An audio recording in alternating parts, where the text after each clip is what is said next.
Come on in, stay a while. It's time to get coached up with another edition of the Coach Scott Field Show. You might be watching us on DBTV, which is a new branded national and international cable network that's a first of its kind. Or you could be watching us on CSTV or the Sports Rewind.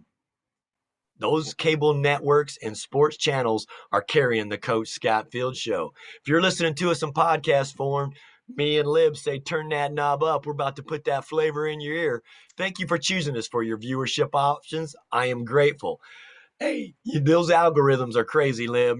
If people are watching us on Facebook Live, hopefully you hit those emoji reactions.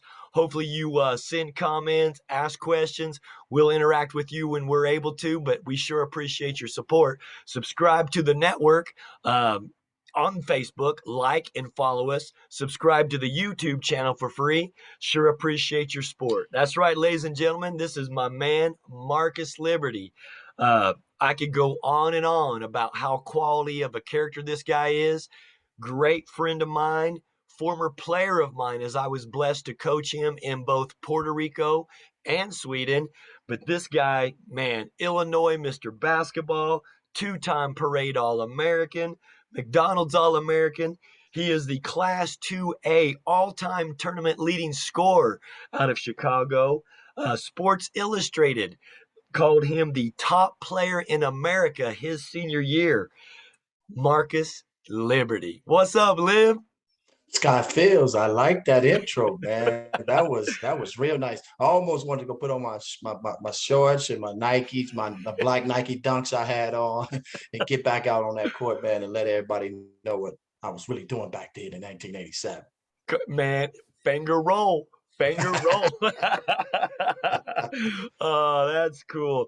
Lib, it's always great to reconnect with you and share with our viewership, but appreciate your time because I know, you just came out of a workout, you're busy, you've got a lot going on, but just really want our viewers to have the opportunity to get to know Marcus Liberty because this new generation of YouTubers and stuff, they didn't get to see the Lib firsthand like I did. Yeah, Scott, and you're hitting it. You're telling the story just right, man. And basketball back then, the social media wasn't even around, Yeah. So guys like myself, Dennis Scott, Sean Higgins, Larry Johnson, those are guys that came out in my year, 1987. And can you imagine if we had what today's guys have? How big, Ooh. how many followers, myself, millions. We probably would have had millions of followers, each and every last one of us, because we really truly love the game. And not saying that this generation doesn't, but we actually put the work in on the concrete. And I don't think they play a lot of concrete basketball like we did. When you get knocked down, you have to get back up and want to challenge that person who just knocked you down and not run away from them. So it's kind of different, our generation of basketball being taught in Chicago and loving the game. My dad told me that if I wanted to play the game, one, I had to be tough mentally and your skills had to be tight. So those are the two things that I actually worked on a lot to try to get better at. And I really appreciate not just my dad, but my neighborhood. Yeah, see, I like that because, I grew up just south of you. I was an Indiana boy, and you came up, where steel sharpens steel in Chicago, and there's so many Chicago legends who, were just great players. I think a former guest on my show, Terry Cummings being up that way, and then a guy who was your teammate with the Pistons, Isaiah Thomas. But what did it mean to you, Lib, to be able to have that type of competition and be the kind of guy who was on the court against them on a daily basis and let your neighborhood, take you in and show you love? You had to. If you didn't do that, you'd get eaten alive. Yeah. And I understood that at a young age that certain pockets, we call them pockets in Chicago, that if you can't play, you're going to get talked about, you're going to get discredit, people are not going to respect your game. So we wanted to play, Mark Aguirre said it before on the show before that he wanted that smoke. We call it that smoke. So whoever was that top dog, you go play them. You want to see what this top dog is all about. And that's what I was doing. I was going throughout the city, playing in different neighborhoods, and I wanted to go out there and see what was out there. I wanted to let everybody know if I see you in high school, doing out the city championships or the playoffs and the Chicago Public Schools basketball districts, that I'm coming for you. So the pickup ball is where it's all started. You want to make a name for yourself, then you got to go play pickup ball throughout the city. Yeah, you talked about wanting that smoke. Marcus Liberty was the guy who was climbing the chimney looking for it. That's right. That's right. so, so Lib, let's go back because I can remember in my younger days, back when I wasn't as follically challenged as I am now. But in your day, I mean, come on, being on the cover of SI, which that was the pinnacle back in the day, because in the sports world, before social media, I mean, you were like a Zion Williamson who had the millions of followers because of the opportunity to be showcased in an SI. What did that do for your confidence to hear your name and to hear a Dickie Vitale talk about, he's a diaper dandy, baby? What did that do for you? Did that ignite you? Did that put pressure on you? Did that help you, kind of get into your zone? To kind of share that. Well, Scott, it did a little bit of everything, which you just mentioned. Of course, it got me excited and wanting to be that person. And also it puts the pressure on you that you have to live up to that billing, that top billing. And when you have that and you're a young player, you got to find somewhere or someone to help you, to guide you through that process. And that was my family. My dad helped me. He said, just as much as they can build you up, they can tear you down. So Ooh. don't get so caught up in that. Even though I was like, Dad, this feels good, but at the same time, he was telling me you can't trust that everything is going to be smooth. Yeah. So just as soon as you make one bad move or you do one thing off the court, it can hurt you. They will come back and start telling you all the bad things that they saw you do now. So I stopped listening to it. I said, I'm not going to pay attention to the rankings. I'm not going to pay attention to what they say. I'm just going to continue to be me and represent the Liberty brand. My last name is Liberty, and my dad said that last name is everything to them. So Yeah. I said I had to go out and make sure that I protect that name. And that means I couldn't go out there and smoke marijuana in the streets or be a gang banger, because I had that my image and my name to protect. And I wanted to do that for my family. And my dad, he did a great job with that.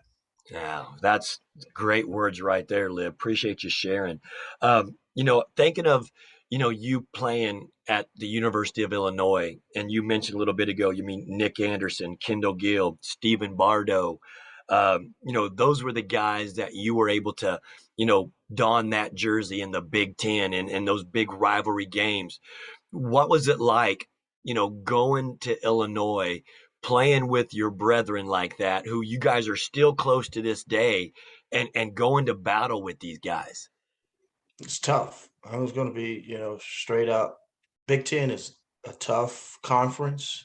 Uh, Nick Anderson and Kendall Gill and Stephen Bartle, those players that you mentioned, along with Lowell Hamilton Oh, and some of the my teammates, Irvin Small, Larry Smith. Can't leave none of those guys out that's because those are right. my guys. That's And right. it was hard at first when I got on campus because I was a Proposition 48. Uh, so I was an Explain outcast. that, because some people may not know what Prop 48 means or what restrictions come about a player with Prop 48. So let's take a second to explain what that means. Well, they came out in 1986. 1986 was the first year of Proposition 48, meaning you had to get a high score on the SAT or the ACT. You had to get a high score on those. And it was just introduced to a lot of inner city schools.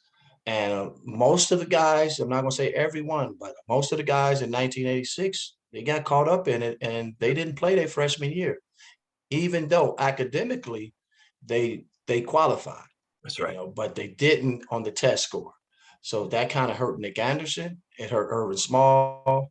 It hurt a couple of guys that, that was nationally ranked and they couldn't play their freshman year. Yeah. So you had to sit out that freshman year to get your academics up Yeah. and be ready to play the following year. So Nick Right. Anderson was the first one that went to the University of Illinois that got a taste of it. And then the next year, the following year, it was me. I didn't pass the test and I had to sit out my freshman year. And it was hard, man. It was like I was an outcast and like I wasn't wanted.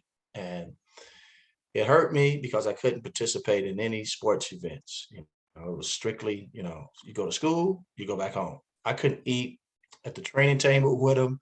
I couldn't do anything. And it was almost to the point where I didn't know if I wanted to play basketball anymore because this is something that I really, truly loved. I've been playing it all my life. And then all of a sudden it gets taken away from you. Yeah.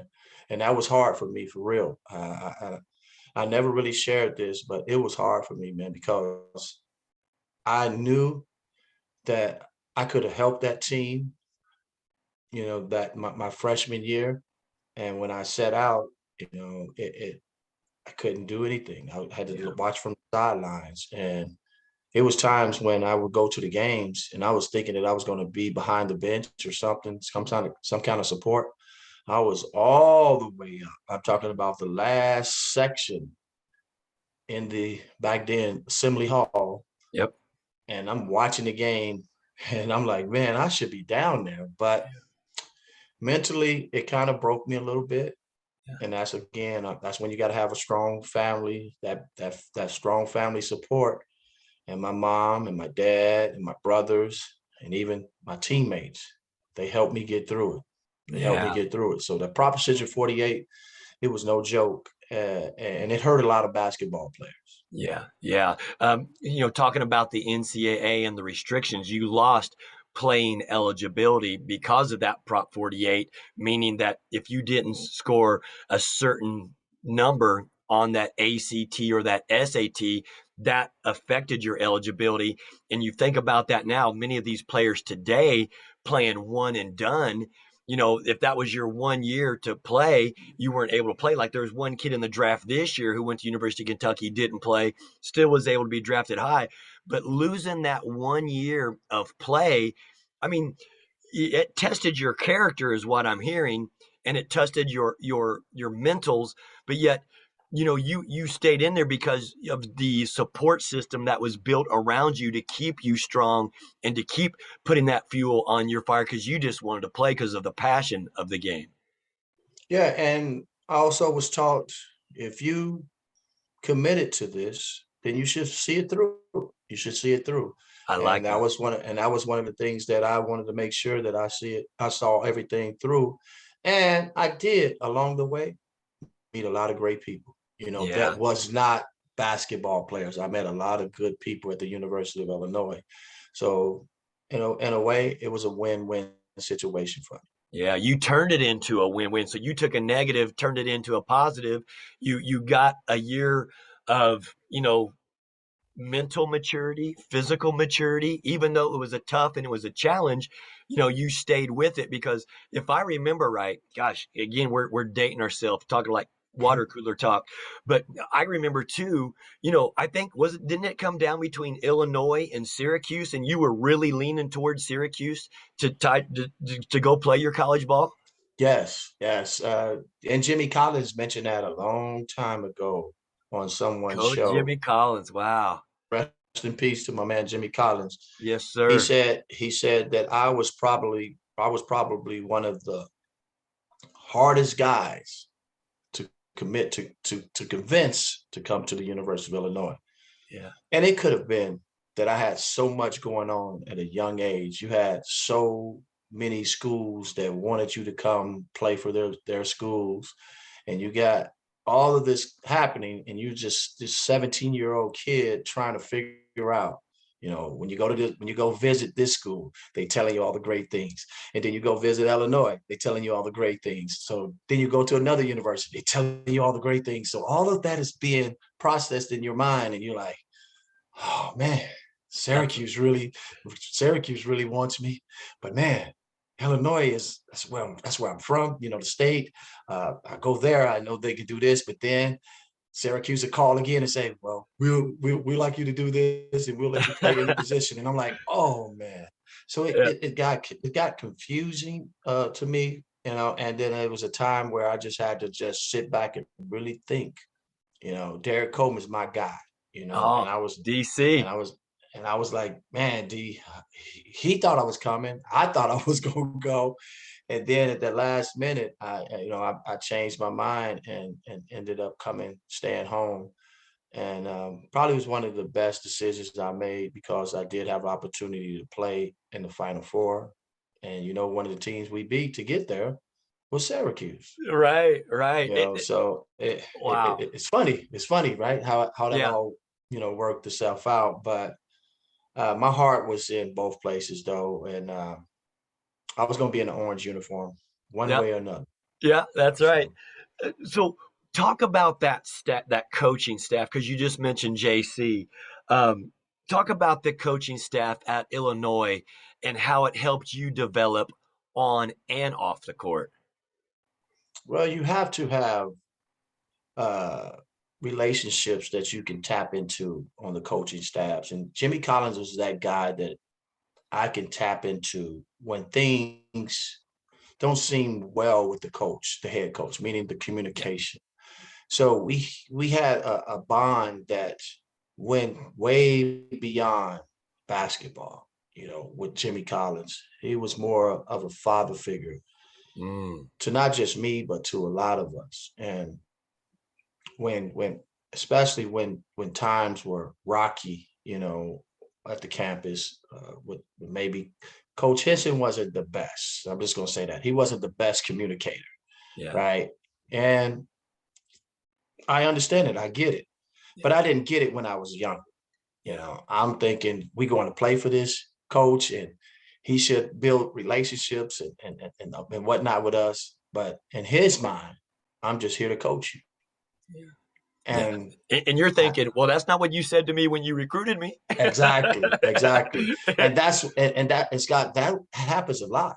That's right. They'll tell you, coaches will tell you what you want to hear to get you to make that commitment, Yeah. right? But then once you make that commitment, you don't see that. You're smart enough to realize what you told me and what you sold me on was you was the type of coach that was going to be there for me. You was going to make sure that because you know your mom or your dad is giving you to that university, That's and right. that university and that coaching staff, you got to make sure my son, my child is okay, you know, because he's miles and miles away from us. So I just didn't think Coach Henson was that type of coach. And that's why I tell a lot of kids now, because through my program, that make sure you do your research, make sure you do your homework on. Now, I'm not bashing Coach Henson at all. That's right. Yeah. I just Yep. said make sure that you do your homework to make sure that's the perfect fit for Yep. you to go and be, you know, a part of that university and that part of that basketball program. I like that because what you got to do is educate yourself on how to ask the right questions. That's So right. that way you can get the right answers. You can process that information that he's sharing with you, almost like a job interview, to be like, okay, am I going to be the right fit? Because now you see the transfer portal lib. I mean, and there's 300 players every year transferring from university, university, and university. And I bet had that transfer portal been available back in the 80s, Marcus Liberty might not have stayed with the Illini, if that's what I'm hearing, maybe. Yeah, I mean, you never know. You know, Yeah. it probably would have been a lot of people. You know, Yeah. not just Yeah. me, Yep. moving pieces, going to different universities and Yeah. whatnot. But Yep. this generation is totally different from our generation. You know, it's Amen. easy for them to say, you know what, I'm not happy with the way the coach chew his bubble gum. You know, I'm Yeah. transferring. I'm transferring. You Yeah. know, Yeah. or he, you know what, he hasn't spoken to me in 2 weeks. You know, I'm transferring. I'm transferring. You know, Yeah. so it's a little easier for them to come up with something that wants to make them leave the university. Now, I would never leave the university because of that. It Right. has to be for like maybe playing time. You know, if I'm not getting the playing time and I think I deserve some playing time, then yeah, I'm gonna look deep into that after the off season, and then I'm gonna make a wise decision on should I stay or go. There you go. Yeah, because sometimes maybe that transfer portal is, a great tool to have to make sure you are the right fit because maybe you learned something through your first process and now that second school you go to, now you fit the offensive philosophy, the scheme, the style of play. Your skill sets can be showcased in a certain system with a certain coach that you thought it was going to be one way, when you chose the first time. But I love something you said before, Lib, about 5 minutes ago. You talked about commitment. Do you think that some of these AAU programs maybe there's not the life skills being taught because now you're just playing and traveling and you don't get the fundamental basketball? Traveling is good and there's positive things with that. But do you think some of the life skills that are being missed with this younger generation may be part of that trickle down effect through grassroots and AAU basketball? What are your thoughts on that? I agree with you, because when we played, it wasn't as big. Yeah. It was more high school had the control. Your high school coach had the control of, what's going to happen. And not only the high school coach, you had teachers, you had your counselors, all involved in this process of helping you become a better student athlete, a better human being. All of that played a role. Yeah. Now, when you get into this era of basketball with, the Nikes and the shoe companies that push them their way into this market of Yep. how are we going to make money off the kids, and now it becomes more of a business. Yep. And it was first amateur status, right? Yep. We're amateurs, but people are getting paid off of your amateur status, So Yeah. the Nikes and all these big time companies, shoe companies came in, and then you have what I call street runners. Okay, let me get a team. Let me get a team. I'll get all of the high profile athletes in my area. So guess who got to come and see them? Nike, Under Armour, Adidas, you name Yep. the shoe company, they have to Yep. come because you got the top dogs. That's You right. have all of the top players. So now you got to get some kind of endorsement deal. So, okay, Nike, okay, you're going to give me shoes? No, we're not just going to give you shoes. We're going to give you some money because you got to fly all of these places to get to these games, That's that we're right. going to be hosting these tournaments. Yep. So now you get all these kids excited because they're going to get what? A pair of gym shoes, sweatsuits and bags and socks and hats and Yep. all of the shebang, right? And now the kid gets excited because they came from what? Nothing. They came from the hood. Majority of the kids come from, inner city neighborhoods. They don't have much. Parents can't afford those $200 gym shoes. That's right. So yeah, the parents going to say, I trust you to do right by my kid, not knowing that they're on the back end getting money for kids to go commit to different universities. So Preach. now it's becoming a big monopoly. Now everybody's like, where do I fit in? And I always say this, Scott, you get everybody eating, everybody's getting something off of the kid, but the kid. Yep. Yeah. And It's that's true. because a lot of times the parents are not educated enough to understand what the recruiting process Yeah. looks like. And it's not the parents' fault. They don't know what they don't know. And what's happening is because you said it right, the business of basketball got in the way of teaching of basketball and teaching proper fundamentals, teaching proper mechanics, teaching ball mastery. I mean, we could break it down for hours, but yeah, the game of basketball at the fundamental skills level was not being taught because kids are just, jumping on planes going from city to city playing. And yeah, they're playing, but they're not being taught the right way. Ooh, Scott, I love it, man, because I didn't touch on that because I was talking about the other part of it. But yeah, Yeah. the question you did ask was the fundamentals, are they being taught? And I'm gonna say this. And most of the programs, they're not. Yeah. They're not being taught. Just roll the ball out. Let's go. Yep. And Let's go play. now you see it happening a lot in the transfer portal Yeah. because you was that dude. You was that dude on that basketball court, on that circuit, on that national circuit. But when you step foot on that college campus and you start doing those drills and those fundamental skill work, and that college coach is looking like, wow, he doesn't even know how to reverse pivot. Yeah. Wow. He doesn't even know how to make the proper pass to the outside of the hand, right? He doesn't Mhm. even understand how to box out. You know, those little small things that That's college right. coaches look at, they don't see it because these kids are so used to looking at fancy stuff that you see on the videos and these high profile trainers that Yeah. they're getting Yeah. these dribble moves and then The all of a sudden 20-second Instagram highlight. ooh, ooh, Yeah. ooh. Yeah. So you see that, and then these kids wonder why. Oh man, why I'm not getting any playing time? Well, your fundamentals are not there. Your Yeah. skills are not there. Your skill Yeah. set is not there. Yeah. So I always tell kids to make sure you work on your fundamentals. You can Yeah. still do the fancy stuff. You can still get that, but work on your fundamentals. It's so Yeah. important. Yeah, think about, I mean, the footwork, the ankles, the post entry passes, setting proper screens. I mean, there's so many little technical details that are Mhm. missed being taught for these kids, where if they had those details, you're going to gain that half step of advantage just to get the guy on your hip. So now you got him behind you. Now you can get to your spot and be creative. But I know it sounds like we're a couple old heads just talking, but we care about the game that we so love because I mean, there's the game is the best ever, but now we're seeing the world catch up with the Americans because these kids over in Europe and Latin America and Asia, they're getting those fundamentals taught through the club systems that you Mhm. also were a part of after your NBA career. But these kids from overseas, you see that infusion of talent coming because they're very cerebral. They have the fundamentals and the skills challenges on All-Star weekend. These European players, I'll tell you what, are skilled and you can see it.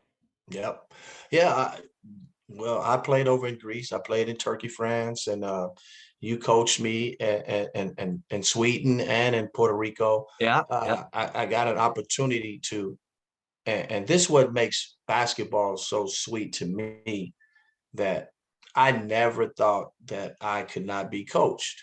You know, so I played in the NBA. That was great. But then I met you. You taught me something. Then I met someone else. They taught me something. The minute you stop saying, you know what, I got it. I don't need nobody else to coach. That's when you level off, and that's when you start to see a decline in your game. I always wanted to learn more and more, no matter who the person was, who I thought that could get me to the next level. I'm gonna listen to them. I'm gonna see if it works, and if it works, great. If it yeah. doesn't, well, at least I tried it. And I remember, and when you say that, it just triggered a memory. I remember you coming out here to Salt Lake City. You were running a camp for some kids, and you were like, "Hey, coach, I'm in the area." I came by. You were like, "Hey, coach, put them through those ball handling drills," and we went through some cones, and you were like, "Ooh, this is good." Yes. But again, just sharing information and helping kids and giving back and being positive role models and mentors, being the kind of person that we didn't have in our lives at a young age. That's who Coach Scott Fields and Coach Marcus Liberty are now. That's right. That's right. Uh, And that's what we're going to continue to be. that's right. I know you are the type of coach and guy that will give your shirt off your back to a kid, and I will do the same thing. Yep. So I really do appreciate what you did for me and my girls because you was around my little girls a lot too, Oh, and making them peanut butter and jelly sandwiches in and Sweden, I remember your yeah, daughter, Coach yeah. Field, make that good peanut butter jelly. Yeah, That's yeah, matter of yeah, fact. I think she's a model now. So yeah, yeah. She is. I had good collagen in that peanut butter for her. Yeah, yeah, yeah. Oh, So Liv, that's so cool. There's so many ways we could go with this because you have a wealth of knowledge and experience, and that's what I want our viewers to know. Who Marcus Liberty of today is because thank goodness we have matured and we have grown and we have evolved. And you and I, we have learned from our past mistakes, which is very, very important. But, thinking back, we talked about University of Illinois, but, you being drafted into the NBA, I wanted to say it was in the second round. I want to say it was not to the 42nd. Pistons. Yeah, 40, yeah, to the Nuggets, correct? Nuggets. Yep. Yeah. Yep. So let's talk about the Denver Nuggets years. I think Bernie Bickerstaff might have been one of the executives at that time. Who was your coach with the Nuggets when you first came in as a rookie? I was excited, man. First of all, I did not work out for the Denver Nuggets. I didn't work out for them at all. Yeah. And I worked out for the Milwaukee Bucks. Ah. And Milwaukee Bucks and about 4 or 5 other teams, the Lakers, Portland, Phoenix Suns. I worked out for those teams. So I'm thinking one of those teams are going to probably grab me. And Milwaukee also worked out for. And Milwaukee calls the day of the draft and says, leave your phone lines open. We're going to draft you at the 15, or maybe it was either the 15 or the 16 pick at the time. So I was like, okay, cool, man.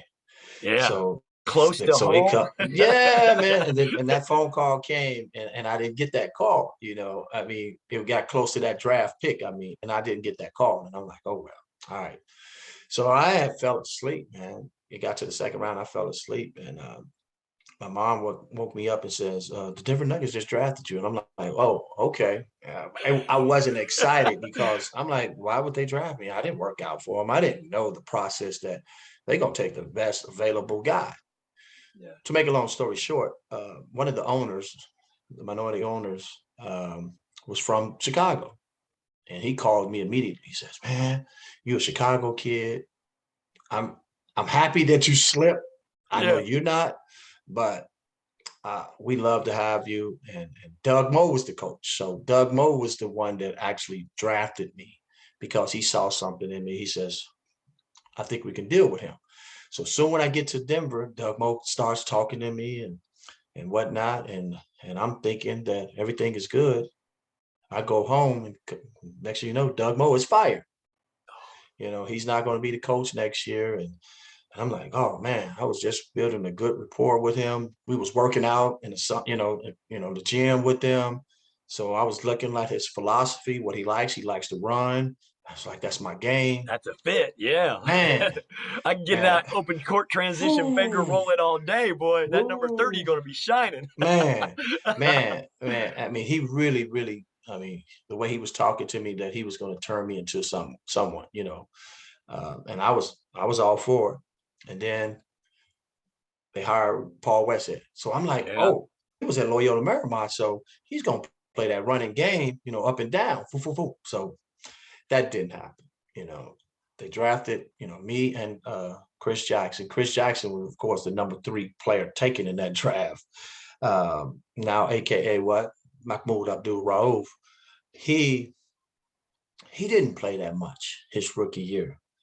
And I didn't play that much. And we both looking at each other like, this guy believes in playing young, fresh legs to get up and down the court, but he's playing, no disrespect to my guys, Yeah. my elders, my veterans, Yep.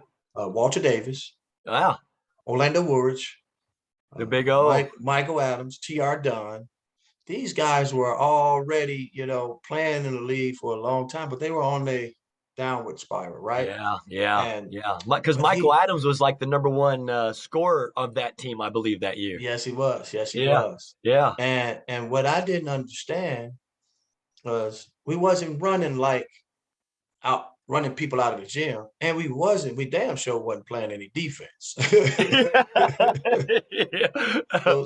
the Yeah. score was just being up and he said this out of his mouth one time, and it made me laugh that if they score on us, run it back up their back. And I'm like, when we gonna play some defense? We gotta stop. We gotta stop somebody, Yeah. And Or at least make it harder for him.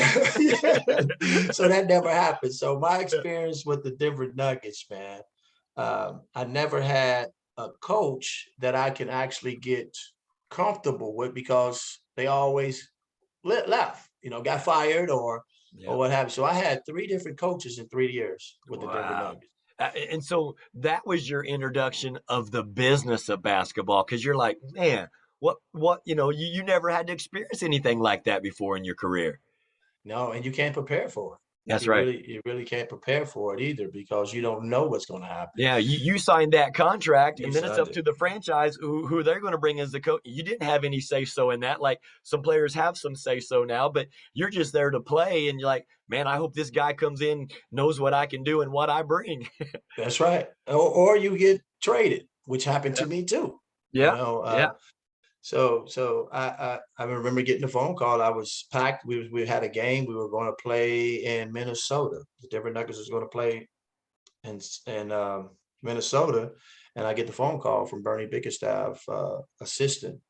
Marcus, are you at home? I said, yeah. But I'm about to leave out the door right now because we got a plane to catch to go to Minnesota. And she said, no, just just hang tight. You've been traded. Detroit Pistons is going to give you a call. So I get on the phone immediately and call my agent. I'm like, what's Yeah. going on? He said, Yeah. yeah, they just traded you to Detroit. I'm like, wow, just like that? He's like, yep, just like that, man. And I had to wait for Man. a little bit to get that call from them. And I was on the next plane going to Detroit and get my physical and all that and get ready to go play for the Detroit Pistons.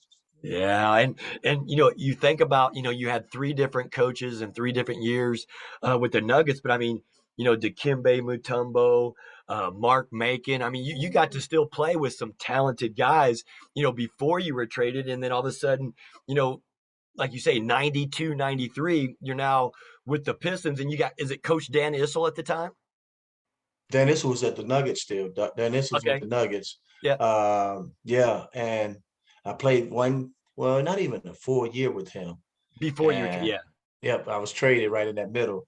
And it was kind of hard for me because Dan Issel actually was like, man, Marcus, I did a lot of your games, meaning he was a commentator doing a lot of our games. And I was like, man, he's saying a lot of good stuff about me. yeah. So then he had an opportunity, and he started me about 4 or 5 games when I think not Miller, Reggie Williams was hurt. Wow, Reggie, So I started like 4 or 5 of those games and did well. I did well, and yeah, of course, when he comes back, you know how that goes. You go right to yeah, the bench. Go right yeah. back to the bench. But yeah, I had him. But then when I went to the Pistons, I had Don Chaney. Coach Don Chaney, yeah, Coach yeah, Chaney. great Yeah, people. Coach Chaney. Yeah, Okay, Coach and then Chaney. think about that group: Joe Dumars, Sean Mm-hmm. Elliott, Isaiah Thomas, a young Allen Houston was with that group. I think what you finished maybe seventh in the division that year. But Yeah. what was it like putting on that Detroit Pistons, that Detroit basketball? Because kind of rivalry with the Chicago at the time. That's when I really, because that was really like I'm gonna say it, legends. Yeah. Isaiah Thomas and Joe Dumars and Bill Laimbeer. Those 3 guys are legends of Detroit That's basketball. your core. That's the Yeah, core of the bad yeah. boys right there. So I'm watching how everything is evolving, with the Pistons, and I'm like, okay, why is Isaiah Thomas not practicing today? Oh, why is Joe Dumars not practicing today? So me being who I am, I'll go over there and talk to him. I said, man, Joe, why you not practicing today? I said, and the coach looked like he knew. He said, yeah, every time I put on these shoes right here, he already know I'm not practicing. I said, whoa. Whoa. I said, okay, that's how we do it over here. I said, because Mutombo was practicing, they wasn't putting up with no certain shoes, but I get it. You guys were franchise type players, you Hall of Famers, you didn't want championships for the Pistons. So this is how you roll, and here it is, me, this little kid looking like, wow, when am I gonna play? And I'll give it another story. It was Lindsey Hunter. Oh, Lindsey Lindsay, Hunter, yeah, yeah. yeah, remember Lindsey Hunter and Isaiah Thomas. They were on opposite teams. And man, Lindsey Hunter, he had these long arms, and he picked Isaiah's pocket one time. Boom. He sat on Isaiah's one of his moves, and Lindsey was right there, and Lindsey went down and dunked the ball. And I'm like, wow, that was my idol. I looked up to Isaiah. I said, man, he just took Isaiah Thomas dribble move and went down and dunked on him. He stole the ball. Not dunked on him, but dunked the ball. And I'm like, damn. Isaiah says, hold up. I got a foul. And I'm looking like, that wasn't no foul. That was not a foul, Yeah. right? Because, I'm with the Lindsay. We young. We came in and trying to do our thing. I said, that wasn't a foul. And that coach looked at him and said, yeah, he got a foul. Oh. He gave Zeke the foul, man. But Yeah, yeah. that just shows you, man, the seniority and what was at stake. Isaiah wasn't gonna let no young guy show him up. And Isaiah got the foul and went to the free throw line and shot the free throws, and practice was over with. Yeah. Great story. But what did it mean to you, Lib, being a Chicago legend yourself, to be lacing them up with another, Chicago icon? I mean, you guys, you know, from the same area, and man, you're playing with somebody that you looked up to. What did that do for you to just be like, man, I'm around it, and I'm still learning from these guys? Man, Isaiah Thomas, in my book, probably the best, guy that ever came out of Chicago, Yeah. in my eyes. And then I would have to put Mark Aguirre up there as well. Mm, Those guys paved the way, for a little Marcus Liberty who was growing up in Chicago, who watched and heard a lot about them, um, and Sonny Parker and oh, Ricky so, yeah. Green. All those guys, man. Chicago had a bunch. When I say a bunch, of Ooh, Chicago basketball players that you can go on any side of the town, west side, south side, east side, north side, that you can see great basketball. And that's what I saw growing up in Chicago, a lot of great basketball. And some didn't make it to the NBA, but that didn't mean that they wasn't, legends for yeah. Chicago, They because respected. That's it was right. it was well respected in Chicago, and that's what I'm gonna always remember. How I was taught the game of basketball, going to pro-ams, watching Michael Jordan come and play, and then bringing guys that you would never think you would see. Dr. J playing in it. I mean, it was so many legendary basketball players that came through Chicago pro-am that I got a chance to watch and see, that this generation of up and coming kids don't get that opportunity because the programs are not the same as it used to be. Yeah, yeah, I agree, and I like that. Chicago has always been very, very rich in basketball, and you now kind of co-host, All Ball Chicago. Talk a little bit about that, here with our viewers, because you guys do a great job with a lot of the things that you're doing when your schedule allows you to. Well, we came up with it. Me and my co-host Robert Bobby Reed. We came up Yeah. with All Ball Chicago over COVID. Yep. It was nothing going on, so me and him got together and we said, "Man, let's do a show." And we said, "Man, what's the name?" Then we came up with the name All Ball Chicago. And I said, "I don't want the show to be about any negativity. I That's want right. That's right. whoever comes on to share their story, meaning if they had something that they wanted to share, then they never got a chance, the opportunity to get it out. Now is your chance to get it out. And a lot of our guests, they did just that. Yeah. And we were blown away by some of the answers and some of the things that they talked about. But that was their platform. That was the Yeah. chance to say, you know what, I'm on All Ball Chicago. I want to get this out. And there it was, man. And now, shoot, we're running and we're about to start all over again, Wow. and hopefully, people continue to support us and watch. And I just love it because I get a chance to hear all these great stories. That's right. Amen. And I think about, some of your past guests. I mean, you Stephen Bardo coming on there, and you had Juwan Howard, when he just took the Michigan job, and you guys again sticking together and looking out for each other and having that brotherhood love. And I think it's phenomenal to hear the stories and, again, allowing these guys the platform to share their journeys, just like you're doing with us here. And Lib, it's just you and Bobby Reed are just doing a great job on that. And I'm a fan. Sometimes I'll have it on in the background at work, and I'm like, boy, keep it 100, fellas. That's fire right there. Yeah, you have to too, man, because that's what people want to hear too. They want to see you be sincere, but also be honest. Be That's right. honest with what you're trying to say and what you're trying to get across to your listeners, and we do that. And I really enjoy your show as well too. So Thank you. Thank we you. all in this. We all in this together, man. To change the mindsets and to help people also to help educate some people that may not know how to go about the recruiting process, like we just talked earlier. And so that's what we're here for, man. To give out the information. It's not ours to hold on to and die with. So I'd rather get it all out and let people understand what it takes to be successful on the basketball court. See, I love that, Lib. And again, you guys do a phenomenal job. Little less than 10 minutes that we have left here today. What would Marcus Liberty today tell a 17-year-old Marcus Liberty?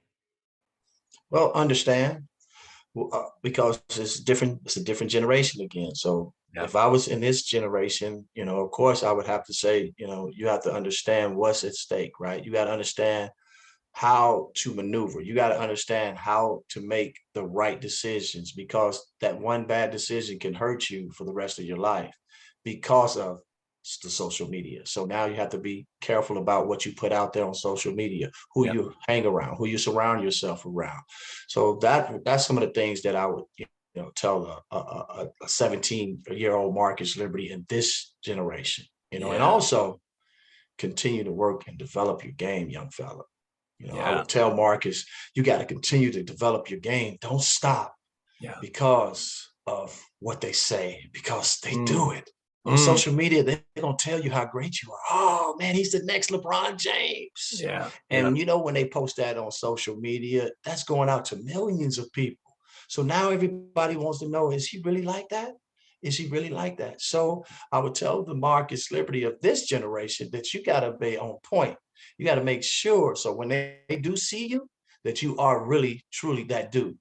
Yeah, I see. I like that because keeping it real, there is going to be cynicism. There is the business of basketball, and that can dilute your passion because you're like, well, this is not what I thought it was, or this is not my expectations, and that can take the passion of the game away from you once you've been, it's like getting jabbed by a Mike Tyson punch time after time after time. It's like, how long do I have to sit here and get my head knocked in by this business, and yet not let it take my passion and love of the game away?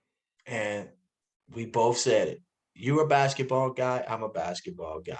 We know how that can happen. And it happened. It happened to a lot of probably athletes in this generation that they got so caught up in the hype that they forgot about the work. Ooh. Yeah, yeah, I like it. I like it. Lib, tell me a little bit about when you were coming in and you're a rookie. What type of financial literacy were they teaching? What types of things were they helping you with, like managing your money? Or was it just, make sure you've got a good agent who's not going to exploit you? Make sure you have a good family, system around you that's not going to take from you. How would you tell this new generation about taking care of the business into things? Because again, we don't know what we don't know, but now looking back at it, man, what could I have done better to put myself in a better situation for my brand? Yeah, well, the NBA definitely, when I was playing, wasn't as big as helping players, with their finances as they are now. Yeah. It's basically like you got your check, you do whatever you want, right? So you got to pretty much educate yourself. When I was playing back then, this generation, I think they have a lot more help because it's a lot of money being passed around. So Yeah. these young kids have to understand what savings looks like, and I'm not saying just put all your money in the savings. I'm Yeah. saying you got to make sure if your agent is going to handle your money, you got to get somebody to check your agent and make sure he's doing right by your money. Then if you got this financial advisor, you got to make sure you hire somebody to make sure that that financial advisor is pointing you in the right direction. You have to cross your, T's and dot your I's, just Yeah. like you do basketball. If Yep. I'm trying to play basketball, I got to make sure I'm with the right coach who's training me. I got to make sure this guy is training me the right way. So it's the same thing with your agent, with your financial advisor. You just can't trust him that he's going to make sure everything is right. So you Yep. got to make sure you check him. I Yep. always Yep. say check the checker, you know. Yep. So Amen. if you don't check him, he's gonna assume that you think everything is smooth. And then that's when he starts, I call it penny pinching off your money. Yep. Okay, I he's love. not paying attention. Let me pinch off a little bit more of those dollars that Yeah. he's Yeah. not worried about. And next thing you know, there's nothing there. There's too many chiefs in the TP with too many opinions, and you need to manage that like you manage your game and how you manage, your workouts. You got to Right. overlook and see that stuff and pay attention to the details and not let someone exploit you or take from you and steal from you. Because they will. They will. Yeah. You know, people see all that money that you got and you're receiving, and that's a way to get in. You know, Yeah. they're gonna get in any kind of way they. Oh man, I'll take care of that for you. Don't worry about this. You just play Well, basketball. This yeah. is the number one thing, Scott, before we go, that I always pay attention to. And they do it in every industry pretty much. You love basketball? And the guy says, yeah, I love basketball. And once they hear you say you love basketball, that's all you focusing on. You ain't focusing on the other side of it. Oh, I just got a $200 million contract. And you're not focusing on that. You said you love basketball. So, okay, here's what I'm going to do. You focus on basketball and I'll focus on your money. Yeah. And that's when you start taking advantage of it. So Yeah. be careful with the words you say to someone.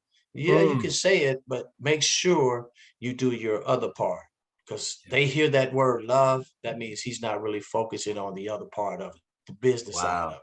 You want Yeah. to educate yourself on the business side of you because you are the brand, you are the person that's making the money, not the agent.